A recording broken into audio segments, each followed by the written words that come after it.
ಸಾಧಾರಣ ಒಂದು 2 ವರ್ಷದಿಂದ ಸಣ್ಣ ಪುಟ್ಟ ಕಿರಿಕಿರಿ ಮನೆಯಲ್ಲಿ ನಡೀತಾ ಉಂಟು ಅವನಿಂದ.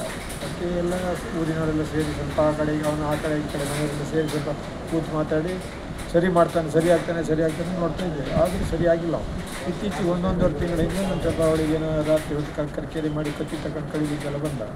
ನಂತರ ಗೊತ್ತಾಗಿ ಎಲ್ಲ ಊರಿನೆಲ್ಲ ಒಟ್ಟಾಗಿ ಅವನೇನು ಮಾಡಬೇಕಂತ ಹೋಗಿ ಅವನು ಸಿಕ್ಕಿದ್ದು ತಪ್ಪಿ ಹೋದ. ನಂತರ ಮಾರನೇ ದಿವಸ ಪೊಲೀಸ್ ಸ್ಟೇಷನ್ಗೆ ಕರ್ಕೊಂಡು ಹೋಗಿ ಇಲ್ಲೊಂದು ಸೆಟಲ್ಮೆಂಟ್ ಮಾಡಿ ಅವರು ಮುಚ್ಚಳಿಕೆ ಬರ್ಸ್ಕೊಂಡಿದ್ವಿ. ಹೀಗೆ ಮಾಡ್ತಿದ್ವಿ, ಹಿಂಗೆ ಮಾಡಬಾರ್ದು ಅಂತ ಹೇಳಿ ಮುಚ್ಚಳಿಕೆ ಬಿಡಿ. ಅದಕ್ಕೆ 1 ತಿಂಗಳು ಉಡುಪಿ ಕಡೆ ಕೆಲಸಕ್ಕೆ ಬಂದು ಇಲ್ಲಿದ್ದ. ನಂತರ 1 ವಾರ ಹಿಂಗೆ ಬಂದು ಮನೆಯಲ್ಲಿದ್ದು ಈಗ ಜಗಳ ಮಾಡಿ 1-2 ಅವ್ರನ್ನ ಕರೆಸಿದ್ರು. ಅವ್ರು ಬಂದು ಅವನಿಗೆ ನೀವು ಡ್ರಿಂಕ್ಸ್ ಮಾಡಿದವ್ರನ್ನ ಕರ್ಕೊಂಡು ಹೋಗೋದಿಲ್ಲ, ಇವತ್ತಿರಲಿ ನಾಳೆ ಬೆಳಿಗ್ಗೆ ಬನ್ನಿ ಅಂತ ಹೇಳಿ. ಆಮೇಲೆ ಸುಮ್ಮನೆ ಸೈಲೆಂಟ್ ಆಗಿದ್ದ. ಬಟ್ ಆ ಥರ ಕಂಟಿನ್ಯೂ ಮಾಡ್ತಿದ್ದೆ. ಇದು ಸರಿಯಾಗಿ ಕುಡಿದು ಬಂದವ್ರನ್ನ ಪೊಲೀಸ್ನವ್ರು ತಗೊಂಡು ಹೋಗದೇ ಇದ್ದರೆ ಈಗ ಅನಾಹುತಗಳಿಗೆ ಕುಡ್ದಾಗಲೇ ಮಾಡೋದಲ್ಲ. ಇದೊಂದು ಯಾವ ಥರ ಕಾನೂನನ್ನು ನಮ್ಗೆ ಅರ್ಥನೇ ಆಗಿಲ್ಲ.